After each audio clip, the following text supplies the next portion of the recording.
bem?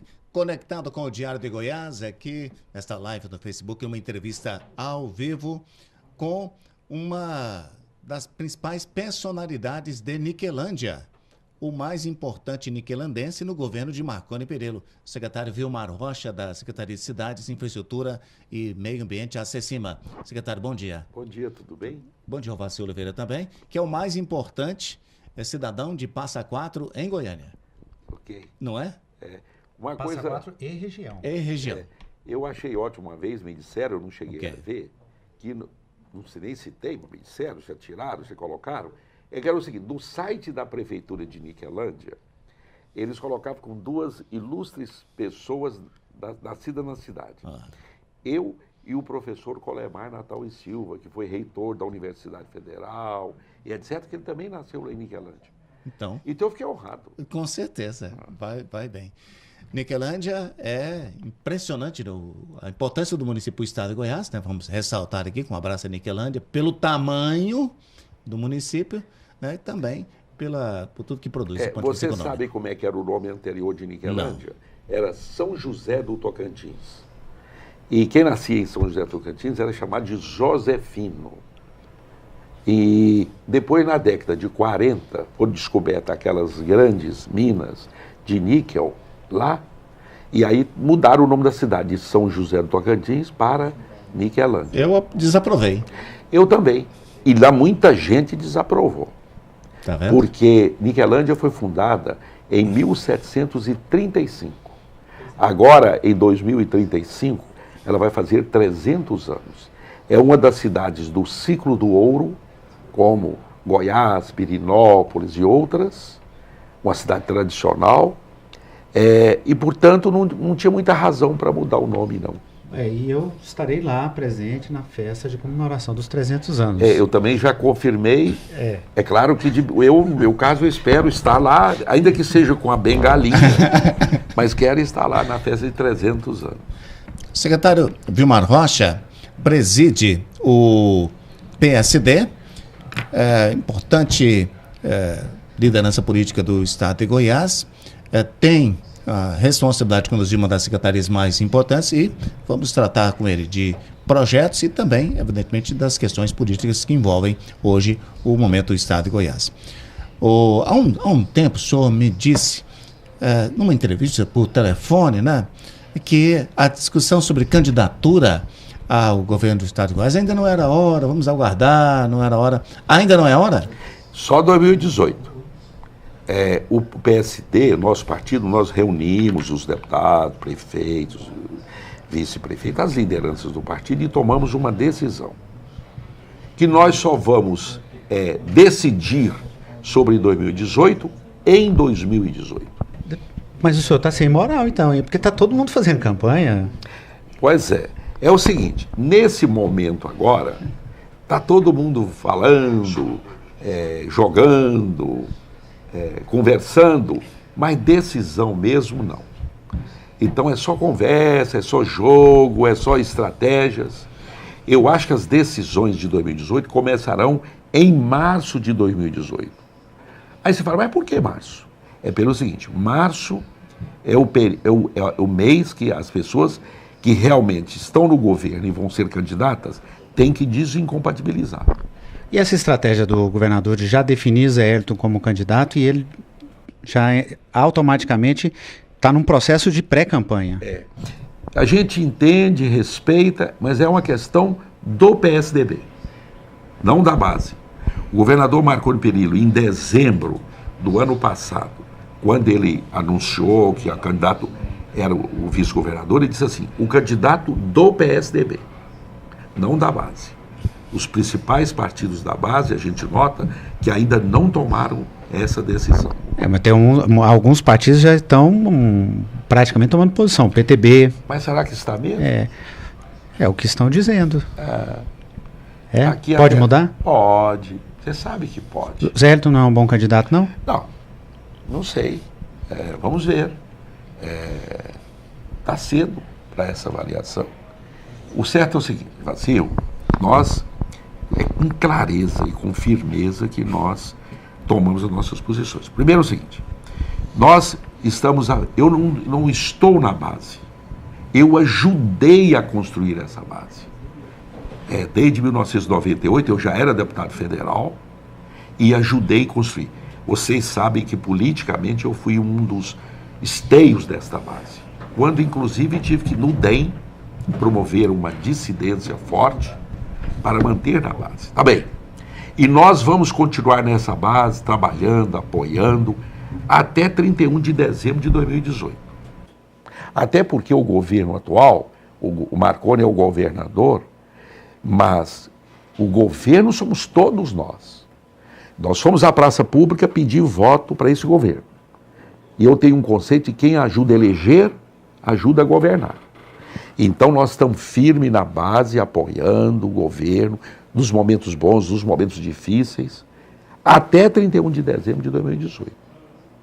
Eu mesmo trabalho 12 horas por dia. Calma. Então isso é uma coisa. A outra coisa é a aliança que nós vamos fazer em 2018 para a base do futuro governo que vai começar em 2019. É essa que não está definida ainda.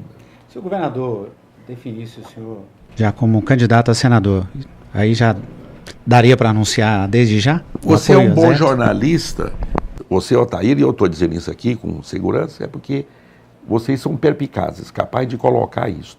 Não muda não. Porque eu tenho um projeto, por exemplo, de ser candidato ao Senado. Legitimamente, eu não escondo isso de ninguém. Até porque eu me sinto preparado para ser senador, pela minha experiência política, pela minha história e etc. Mas eu não quero ser senador a qualquer custo. Não, aí para mim não vale a pena. Então, eu preferiria uma outra... Então nós estamos discutindo candidatura a governador. Então, não é o fato de eu ser convidado para ser candidato a senador que vai mudar a minha opinião sobre o perfil do candidato a governador, que eu acho mais adequado para o futuro. O governador ter falado que o voto dele provavelmente é de Wilder, foi visto como uma declaração de voto antecipado, isso aí sela muito a aliança? Depois, ele, por iniciativa dele, ele comentou aquele assunto comigo. E eu entendo como o seguinte, é um gesto de cortesia, é um gesto assim de quem está numa festa, de elegância para quem está lá. Você sabe, não é assim que se define uma chapa majoritária, né? A chapa majoritária vai chegar um momento próprio que aí a gente vai ter que sentar e definir. Não é assim, é um gesto de elegância. Qual é o perfil do futuro governador de Goiás? Tem que ser uma pessoa, né, com espírito novo, moderno, contemporâneo, capaz de captar a agenda nova, essa agenda nova e do futuro.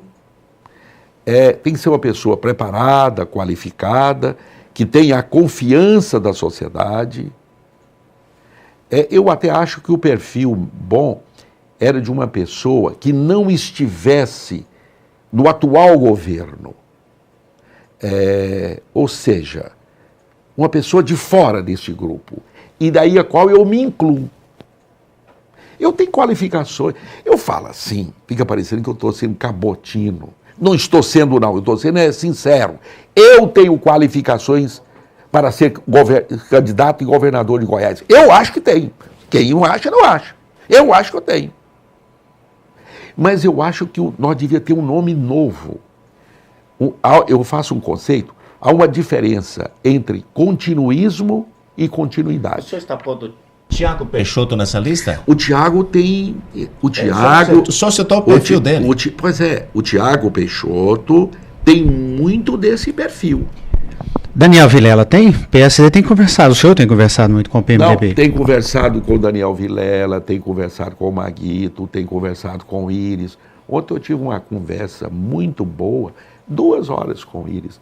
Até porque é o seguinte, como eu sou presidente de um partido, e nós temos que ter breve uma definição no futuro, nós vamos conversar com todo mundo. Pois é. O senhor disse que Tiago Peixoto pode ser. Daniel Vilela pode ser esse nome? Pode. Tem Zé Hélito pode ser esse nome? Também pode. o que falta, o que vai definir isso, o apoio isso, do PSD? Pois é isso que nós temos que avaliar. Pode surgir um nome novo aí. Um nome assim, tipo Macron na França. Um nome tipo, entre aspas, o João Dória. O PSD tem um nome assim? Não, estamos atrás. E não estamos atrás. E nós temos até março para filiar um nome assim. Ok? Se nós conseguirmos um nome com essas características, nós vamos embarcar nele. Agora, eu estou fazendo, isso é retórica? Não é. Quer um exemplo? Nós fizemos isso na Prefeitura de Goiânia. Encontramos um nome que nós considerávamos que era um bom nome, o Francisco Júnior, e bancamos ele até o fim. Perdemos, mas apresentamos uma alternativa que nós consideramos boa para Goiânia. Nós estamos atrás de, se nós encontrarmos um nome assim, ou dentro do partido, e o Tiago Peixoto tem muito dessas características, ou um nome novo, pode ter certeza que nós vamos embarcar. O fato do Tiago ter participado do governo nos critérios que o senhor estabeleceu não elimina ele, não? Mas atualmente ele não está no governo. E o Tiago tem uma característica importante. O fato só de estar no governo não invalida a pessoa de ser candidato. O ideal seria um nome novo mesmo, assim, né, que nós todos pudéssemos agregar. Mas o Tiago, você sabe, o Tiago tem uma posição independente, de autonomia política, né, ele é uma pessoa qualificada, ele tem este perfil. Agora, também não basta ter esse perfil, porque tem que ver se é viável, política e eleitoralmente, esse nome. E é isso que nós vamos avaliar daqui até o ano que vem. Por que nós vamos tomar uma decisão tão antecipada, quando ainda tem muita coisa para acontecer na política nacional e na política estadual? Para essa definição, ela passa também para a definição da chapa, que inclui o Senado. Dentro da base, tem outros interessados, como Lucevânia, que já tem 2 mandatos. O que diferencia o senhor dos outros que pleiteiam também essa candidatura ao Senado? Todos eles têm o perfil diferente, o que até é bom. Cada um tem as suas características, tem o seu perfil. Né? Aí você fala assim, o que... Eu posso estar falando de mim assim, mas eu estou querendo ser sincero. Se vocês discordarem, ou se alguém discordar, é um direito dele. O seguinte, o que eu acho que eu tenho um perfil hoje cada vez mais adequado para ser um senador? Que é o seguinte, cada vez mais, isso é da minha formação, eu vou me tornando mais um homem de Estado do que de governo. Um homem de Estado, ele tem que estar preocupado com as questões institucionais, com as questões macro da vida política do país. E mais com os interesses eleitorais ou os interesses circunstanciais de governo. Eu acho que eu tenho esse perfil. E esse perfil é muito adequado ao Senado, porque o Senado tem esse papel. Oh, meu Deus, eu fico vendo hoje no Senado, falta gente com esse perfil. Pessoas que pensam no país, não em governos, não em partidos, não em interesses. Mas é preciso chegar lá. Aí a eleição é definida por outros critérios. Pois é, isso é verdade, Vacil. Agora é o seguinte, você tem... falar aqui. Vacil. Você falhou, né? Então, só para repetir a pergunta, só que aí tem uma eleição no meio do caminho. E a definição não é por aí. Vacil, você tem razão. Essa é a grande escolha e opção hoje que um político tem que fazer. Qual? É ele, para ser eleito, ele vender a alma. É ele ceder tudo. Ele ir para o vale tudo. E tem muita gente que faz isso. Vende a alma para ser eleito. Mas não vale a pena fazer isso. A médio e a longo prazo não vale a pena. Se depender de eu vender a alma, vender aquelas convicções minhas, eu tenho que fazer concessões na vida, você tem que fazer concessões, você faz concessões na família, no grupo, na vida profissional, você tem que fazer concessões, mas elas têm um limite. Se depender de eu vender a alma para ser senador, eu não quero ser senador. Muito bem. uma interação aqui com os nossos internautas.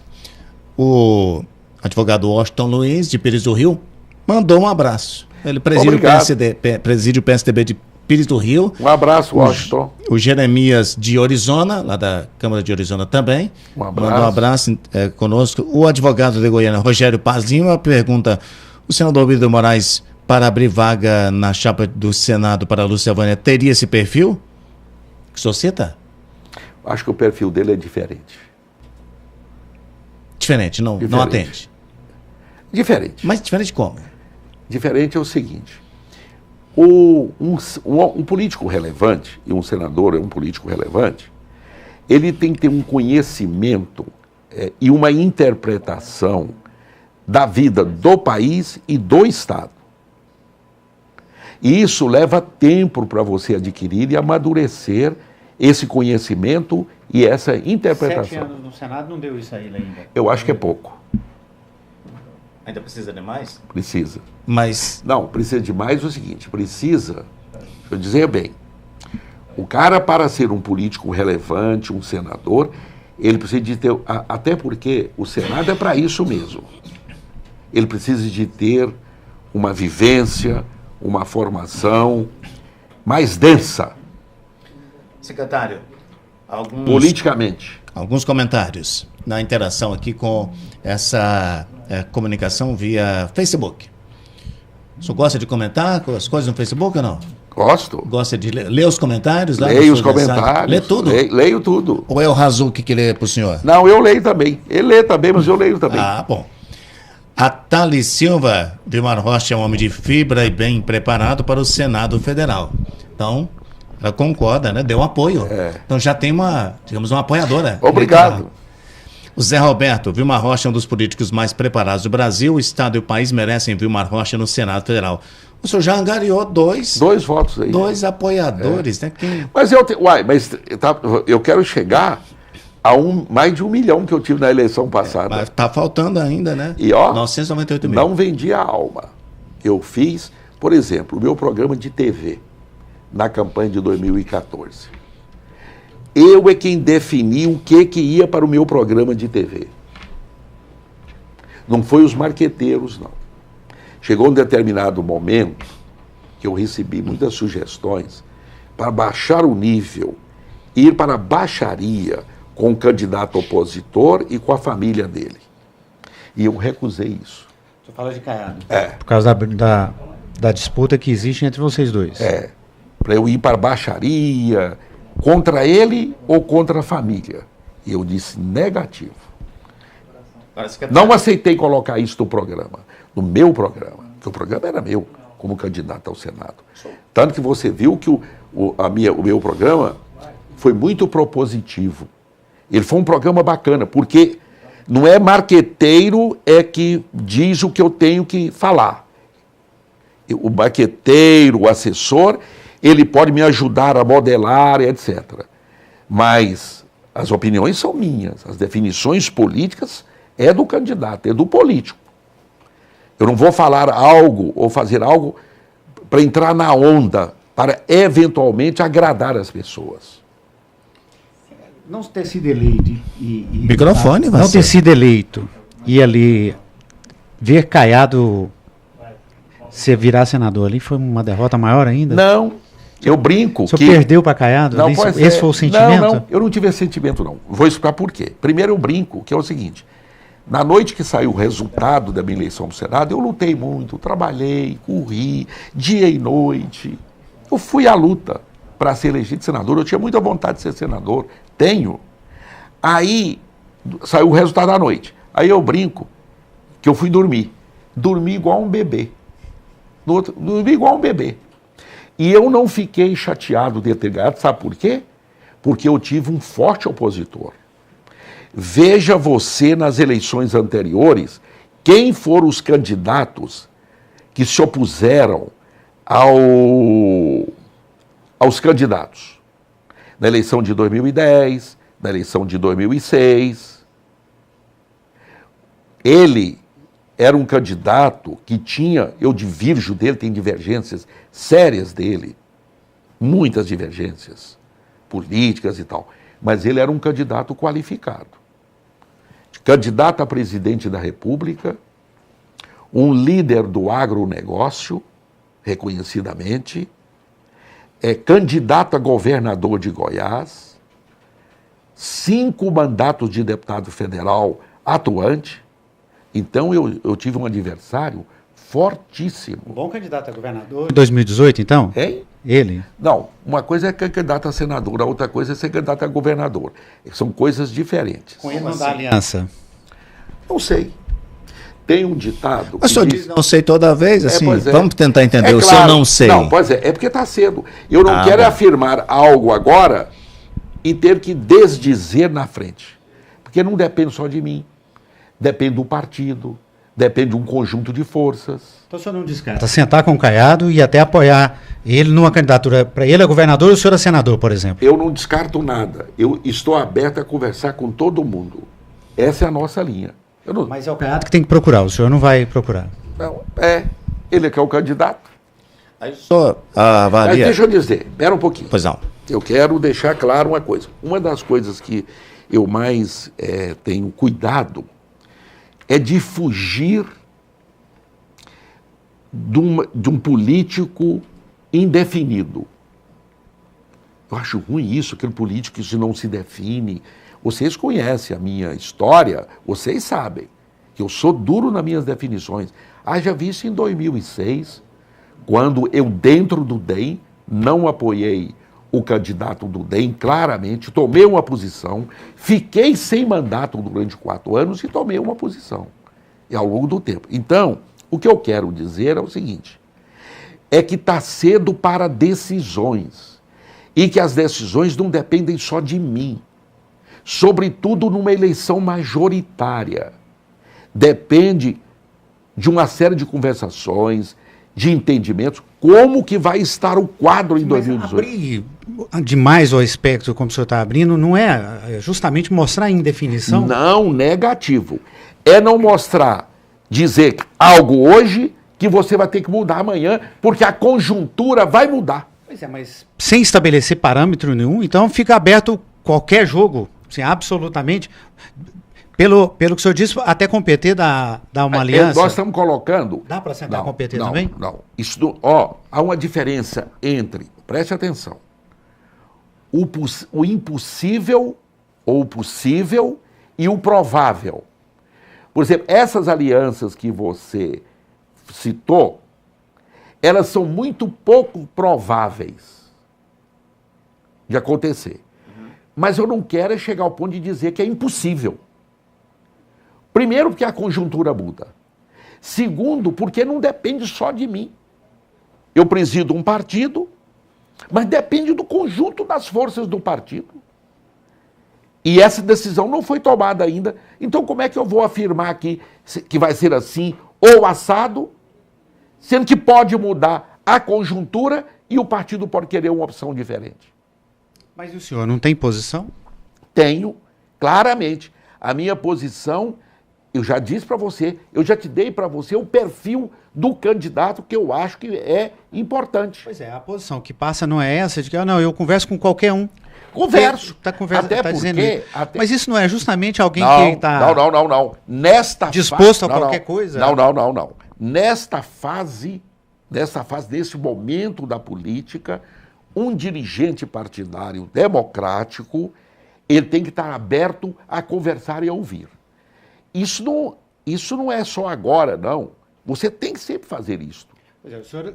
Agora vai chegar o momento da decisão. Eu estou dizendo para você que vai acontecer em 2018.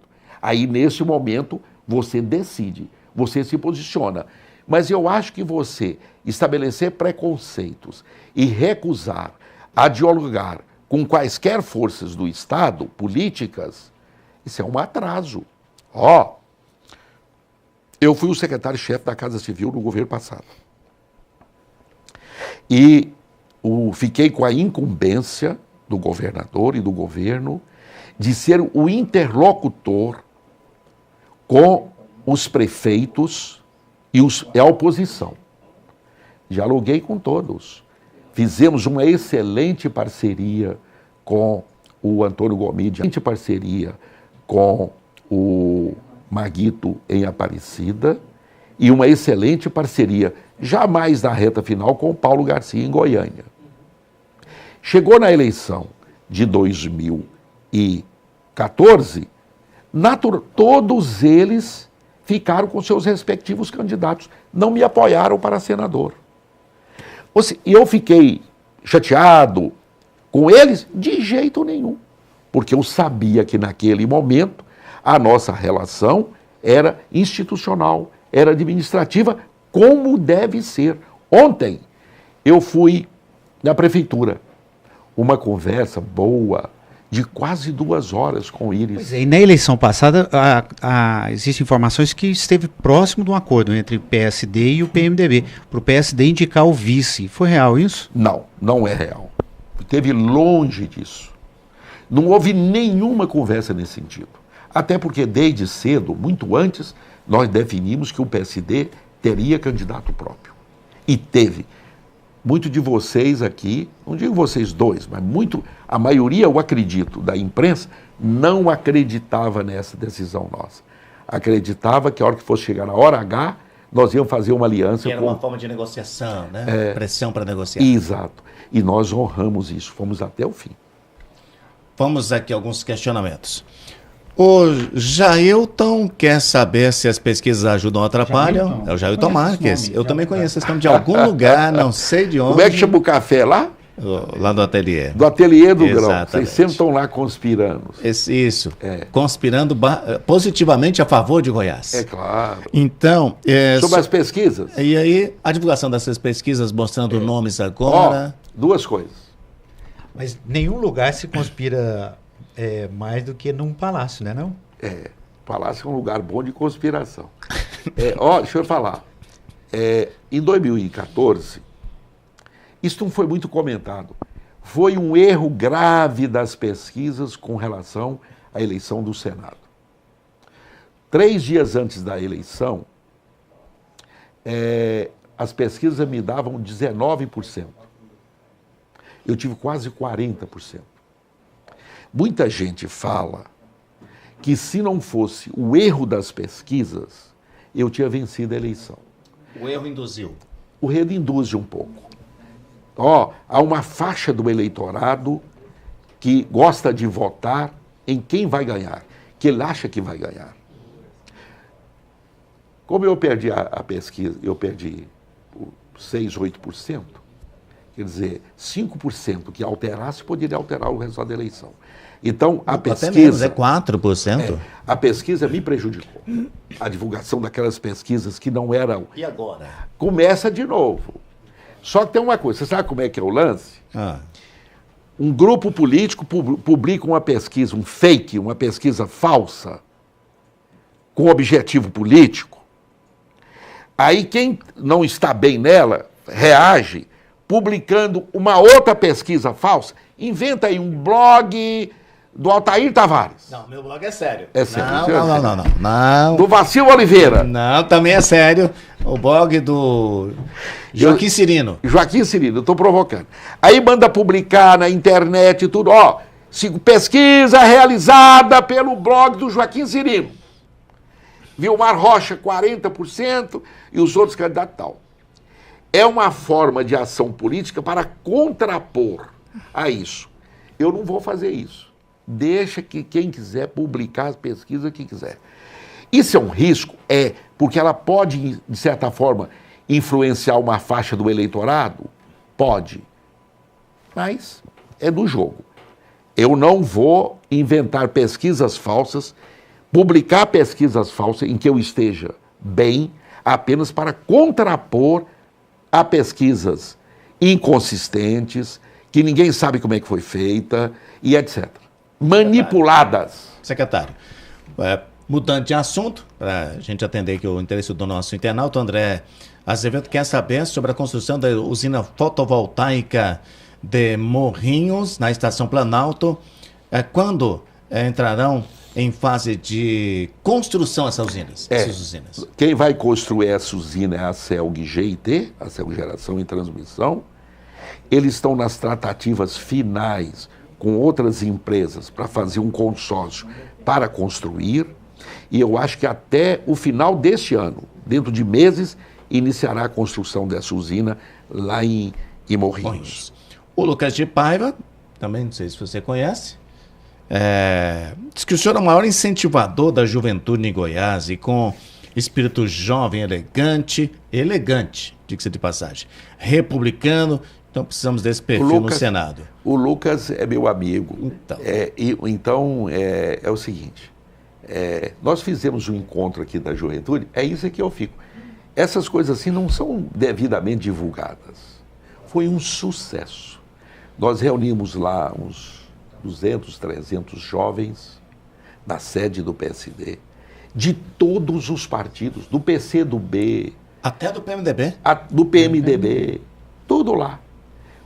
A turminha, o discursozinho tudo bem elaborado, ideias bacanas. Inteligentes? Inteligentes, tudo pensando no futuro.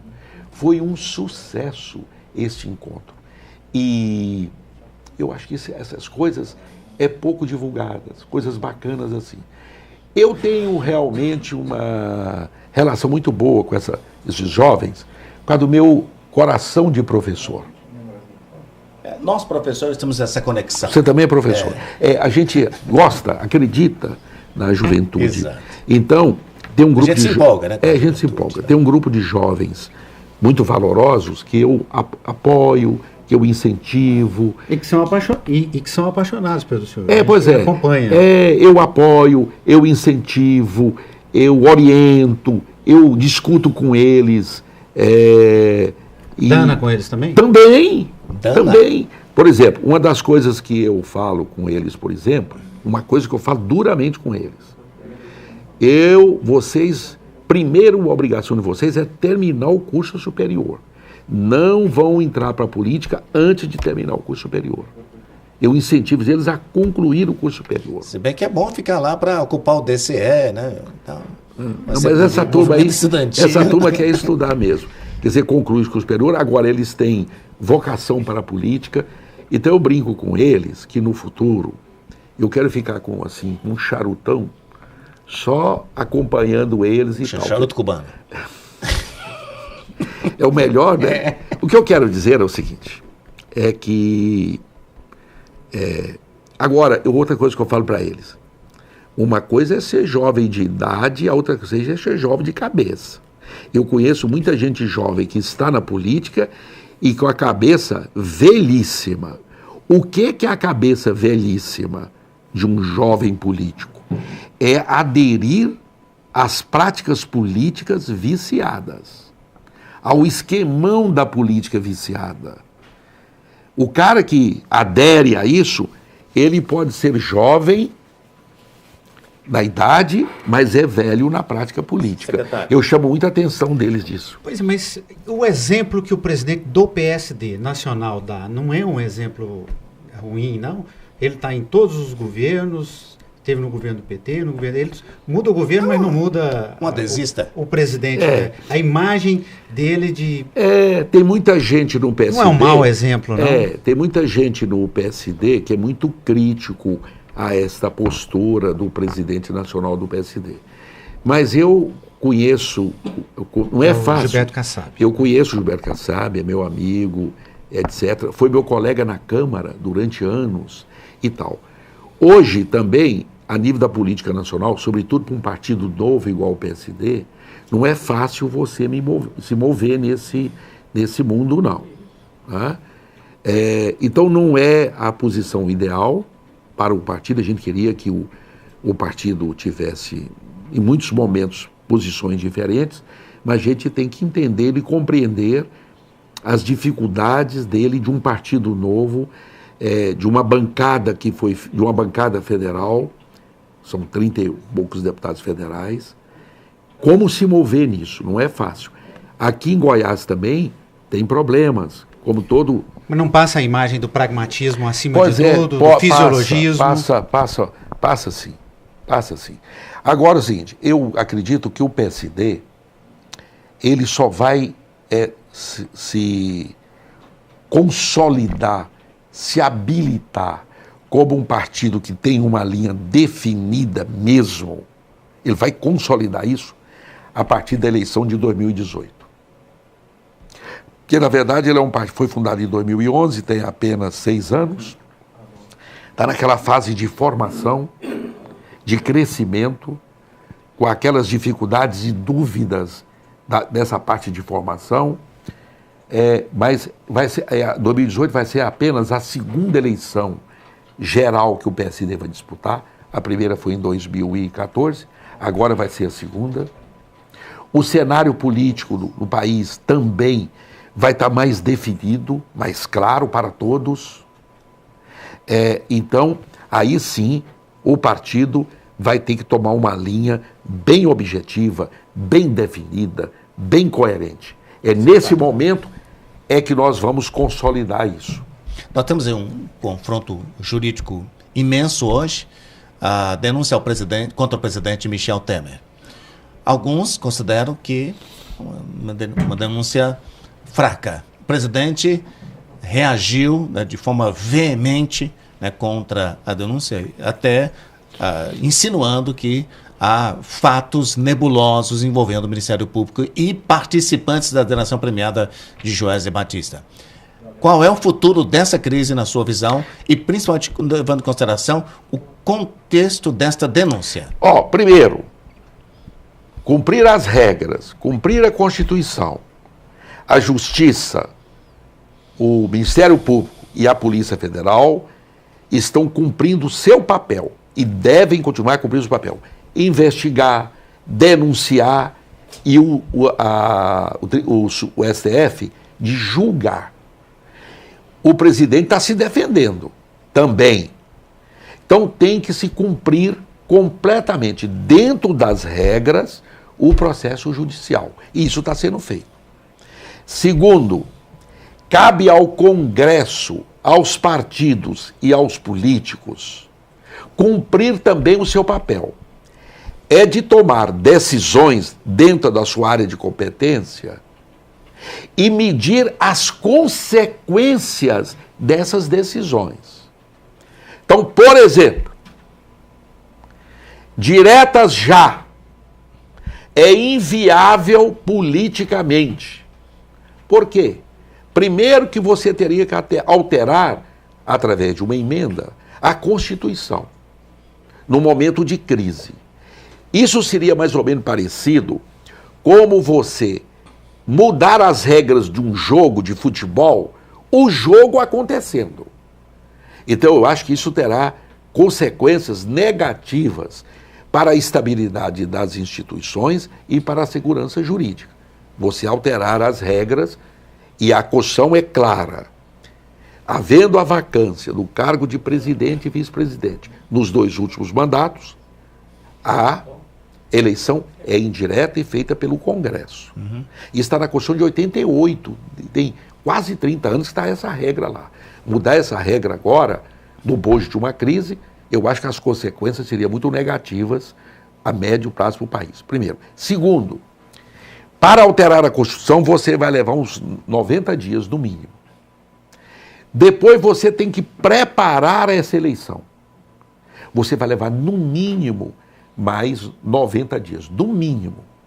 Ou seja, essa eleição só poderia ser realizada no início de 2018. Mas não é o processo que a gente já está vendo acontecer? Já não é o processo que a gente já está vendo acontecer agora? Como assim? Com esse início da investigação, esse início agora contra Michel Temer, não vai levar também tempo para poder ser resolvido? Claro que vai levar. Então, assim, a denúncia feita pela PGF. Se ele for cassado pela Justiça, processado pela Justiça, cumpriu a Justiça. Qual é o próximo passo? O Congresso reunir, como está na Constituição, e eleger um presidente até 2018. Então, a eleição direta, você fazer tudo isto para eleger um presidente, antecipar a eleição em apenas 6 meses, eu acho isso inviável politicamente. Então, se houver a vacância do cargo atual... Nem com a chance de numa eleição indireta o PSD fazer o presidente, Henrique Meirelles? Pois é. Não sei se era o Henrique. Você sabe o que é que eu acho? Acho que não. Você sabe o que é que eu acho? Quem vai eleger o futuro presidente da República? Como está na Constituição? O Congresso, a Câmara e o Senado.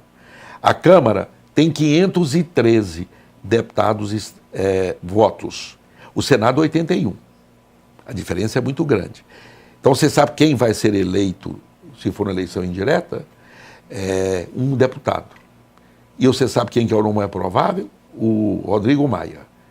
Altera entre manter o Temer e colocar o Rodrigo Maia? Altera alguma coisa? Nada. Nada. Praticamente. Então é o seguinte, muita gente fala assim, Vilmar, não é conveniente para você falar isto.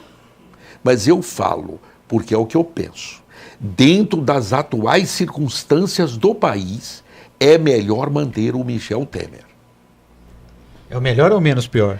O menos pior. Menos pior. O menos pior. Isso, inclusive, está numa manchete minha de primeira página. E só tem dúvida de que a Câmara... Agora, se eu quisesse agradar muita gente, eu dizia assim, direta já, o povo vai escolher um presidente, o povo é isso.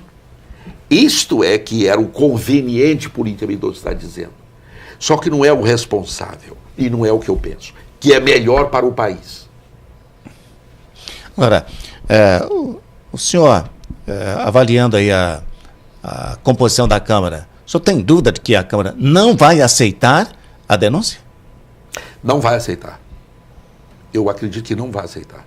A base do governo não vai aceitar a denúncia. Porque Temer tem uma consistente estrutura e outra política. Coisa, precisa de um quórum qualificadíssimo, 300 e tantos 342.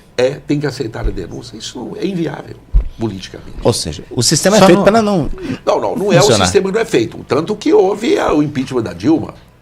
O sistema funciona. Agora, só que tem que funcionar dentro das regras. Pois é, o inviável não seria nem um número alto, porque Dilma também enfrentou uma situação parecida. É mais a de habilidade de articulação. A experiência de diálogo dele com o Congresso, de convencimento. Quem derrubou a Dilma, na minha avaliação, do ponto de vista político, não foi pedaladas, não foi isso. Foi a falta de diálogo dela com o Congresso e com a sociedade. A Dilma tinha aquele jeitão dela, até pela inexperiência política, de uma autossuficiência.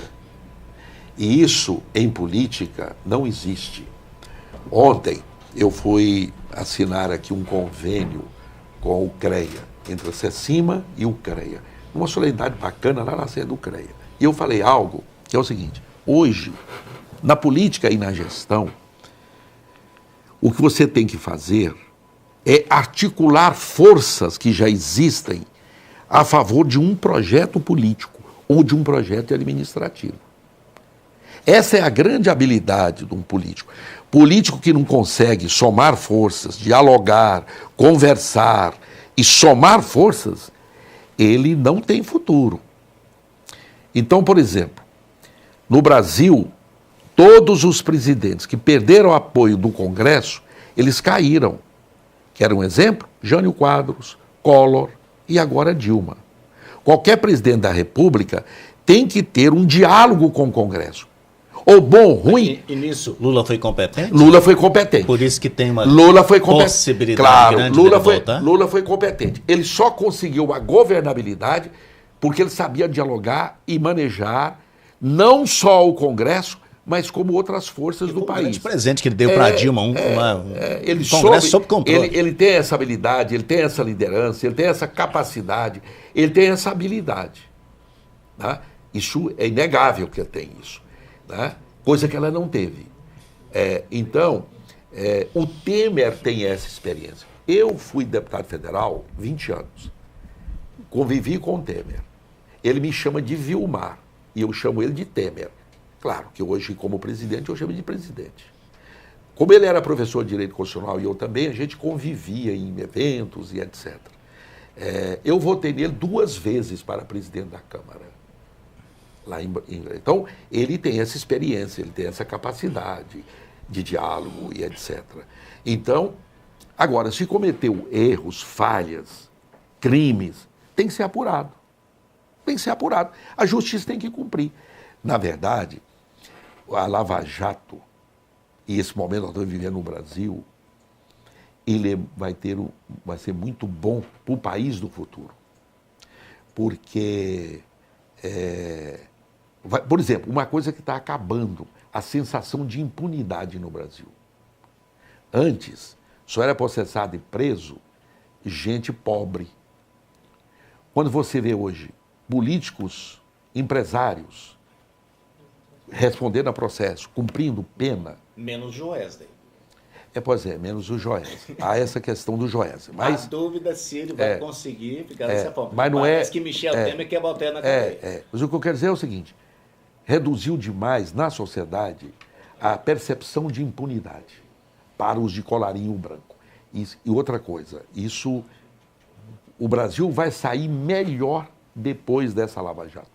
Concluindo então, vou dar a Vacir Oliveira o privilégio da última pergunta. Só que ele tem um grave problema. Ele faz e gosta de emendar, mas nós seremos implacáveis dessa vez. Pode ser?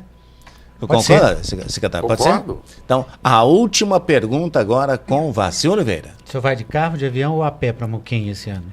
Eu já fui a pé, mas esse ano eu vou de carro. Gente, mas eu faço um preâmbulo desse e ele faz uma pergunta assim?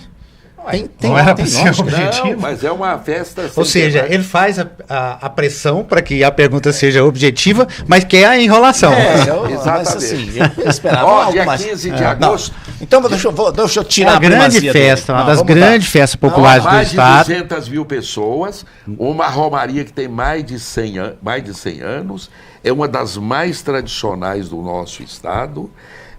Eu frequento essa romaria desde criança. Romaria de Nossa Senhora da Badia do Muquem. Deixa esse assunto religioso para depois. Vamos aqui a um outro assunto então, já que a Vacir Oliveira pisou na bola. O senhor vai convencer Iris Rezende que é melhor não romper com o contrato de concessão da Saneago? Vou. Ele é um político experiente, ele sabe que não vai conseguir isto e que ele precisa de fazer parcerias com o governo do Estado. E acredito que isso não vai acontecer. Pronto, tá vendo? É uma frase que nós vamos repercutir. É assim que se termina uma entrevista, Vacir Oliveira. Agora, eu sou novo, eu estou aprendendo. Eu sento todo dia aqui. Com o professor Altair. Exatamente. Sabendo disso. Olha, outras razões que me trazem aqui. Estou brincando com ele. Eu sei, é claro que eu sei, até porque o clima do programa é esse. Mas, um abraço para vocês, muito obrigado. E até uma próxima oportunidade. Venha mais vezes. Eu acho bom esse tipo de diálogo, porque vocês são dois jornalistas experientes e seniors. Seniors, isso, exato. Dois jornalistas experientes. Isso. E é bom a gente bater um papo, colocar as posições da gente.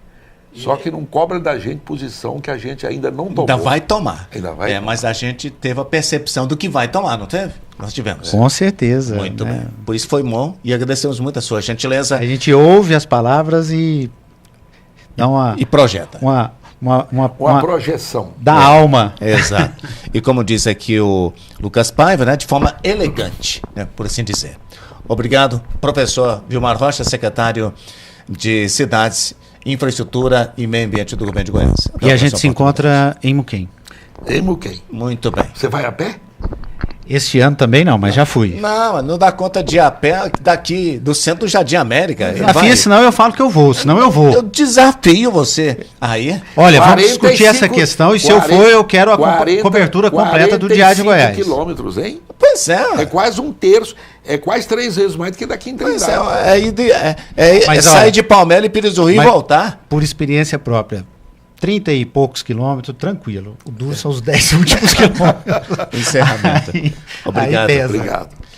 O Viva Voz, aqui no Diário de Goiás, é a nossa entrevista que traz para você os personagens, para interpretar o momento político e também trazer novidades para você. Comigo, com Vacir Oliveira, e em breve mais entrevistas para você. Obrigado, até a próxima oportunidade.